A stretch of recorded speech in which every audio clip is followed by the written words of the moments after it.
Hello friends, this is class 7 of Kerala PSC HSA English. Let's discuss on Alfred Lord Tennyson's poem Ulysses. It is a blank verse poem written in 1833. It was published in the two-volume collection Poems 1842. It is Alfred Lord Tennyson's second volume of poetry. So the poem is a dramatic monologue, and the main person or the central character is Ulysses. Ulysses appears in Homer's Greek epic the Odyssey and Dante's Italian epic the Inferno. So Ulysses, after a great adventure, he goes to his kingdom Ithaca, but he is not a responsible ruler. He wants to take adventures. He wants to continue his exploration on the seas. So he decides to leave his kingdom and give all the kingly responsibilities to his son Telemachus to continue with his journey at the seas. So this poem is composed in response to the death of Alfred Lord Tennyson's friend, Arthur Henry Hallam. So let's go to the poem. Ulysses. It little profits that an idle king by the still hearth among these barren cracks, matched with an aged wife, I met and dole unequal lows unto a savage race that hoard and sleep and feed and know not me. I cannot rest from travel. I will drink life to the less. All times I have enjoyed greatly, have suffered greatly, both with those that loved me and alone on shore, and when through scudding drifts the rainy hates vex the dim sea. I become a name, for always roaming with a hungry heart. Much have I seen and known cities of men and manners, climates, councils, governments, myself not least, but honored of them all, and drunk delight of battle with my peers, far on the ringing plains of windy Troy. Ulysses declares that there is no point in his staying home by this still hearth with his old wife, doling out rewards and punishments for the unnamed masses who lives in his kingdom. He is so much bored with his kingly responsibilities. It's like a burden for him, because it is not his thing. He is very much obsessed about the sea and the adventures, the travels, the places he encounters, and the war he has fought.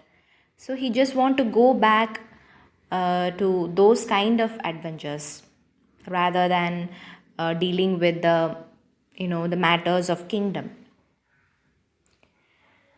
Still speaking to himself, he proclaims that he cannot rest from travel, but he feels compelled to leave the fullest and swallow every last drop of life.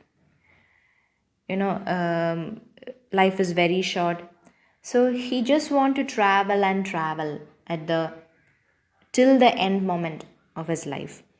He has enjoyed all his experiences as a sailor who travels the seas, and he considers himself a symbol for everyone who wanders and roams the earth. There is so much to explore, and he will not get that satisfaction by sitting and ruling his kingdom. So his travels have exposed him to many different types of people and their ways of living. They have all exposed him to the delight of battle while fighting the Trojan War with his men. Ulysses finds himself restless in Ithaca, and he just wants to experience and explore the world. Now he is leading a quiet, unadventurous life with no battles, no fights, and no opportunity for adventures. So he wishes to sail again and visit new countries. So it is his wish to get out of the dull routine of his peaceful time. He finds the rocky island of Ithaca as unproductive. There is no gain or profit in staying in his kingdom. I just, met and all. Met and all means just administer and distribute to the people of his kingdom.